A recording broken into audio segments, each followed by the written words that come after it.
Jen Sincero, nolimang.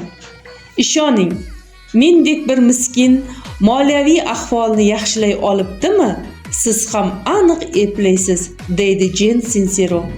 Zero muallifga ishonmaslikning o'zi imkonsiz.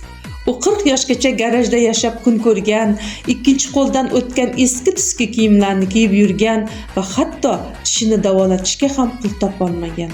Hozir Jen dunyo bo'ylab sayohat qiladi.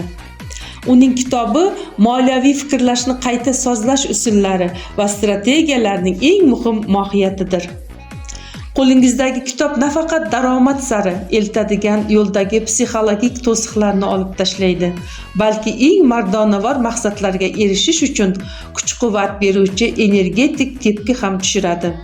Aziz kitobxon, Zaribdor tuman axborot kutubxona markazi ushbu yozuvchi Jen Sinceroning Nolimang asarini o'qishingizni tavsiya etadi.